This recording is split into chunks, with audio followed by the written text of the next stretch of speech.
Thank you, Mr. Chairman, and good morning to all of our witnesses. Thank you so much for being here this morning.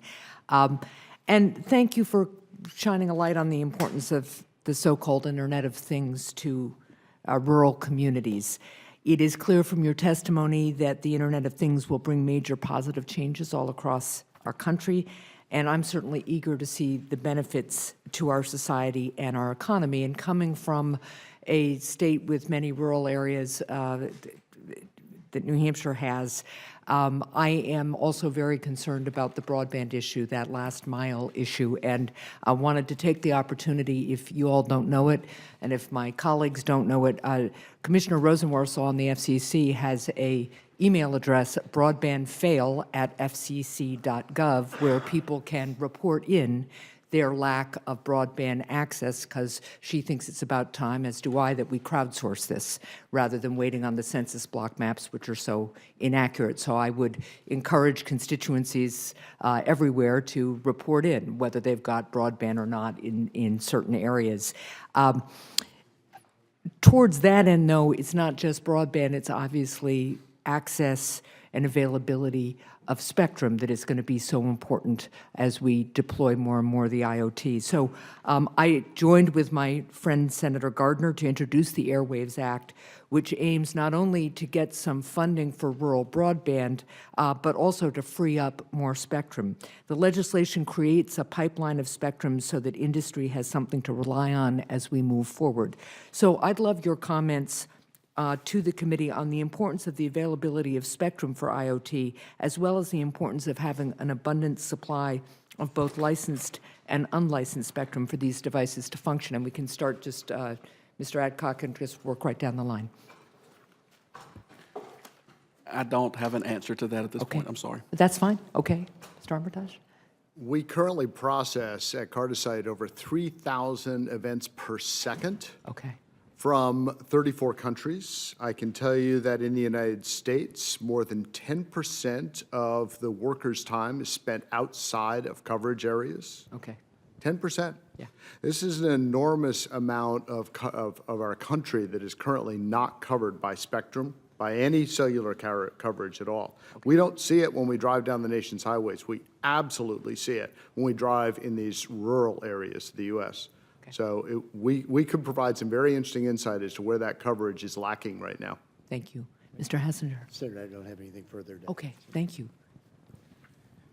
Senator, I would just make a simple statement that says both across spectrum and broadband in general that for our business, for our enterprise customers, it's quite frankly table stakes. You absolutely can enable some of the business, the B2B benefit. You can enable the exchange of real-time information without having this capability. Thank you. And Ms. Seifer? Okay. Well, then the other thing I wanted to just explore a little further with all of you is concerning cybersecurity. It's estimated that 8.4 billion things will be used this year alone, which opens up a lot of risks. And as you probably all know, in New Hampshire, a company named Dyn, Inc. knows all too well how this risk translates into a devastating cyber attack. In late 2016, Dyn was subjected to a major cyber attack in which the attackers co-opted baby monitors and other internet-connected devices infected with malware, and that flooded the servers of this internet hosting company. The attack led to dozens of major retailers and media sites being taken offline for several hours, causing an unknown amount of loss of revenue for those companies. So if we're going to prevent the ability of hackers to disrupt our economy and the flow of information, we're going to have to take action to try to raise the cyber defenses of consumers' internet-connected devices. And I joined Senator Warner and Senator Gardner's legislation on the Internet of Things Cybersecurity Act. And as we have discussed, that really is focused on requirements for things that the government purchase.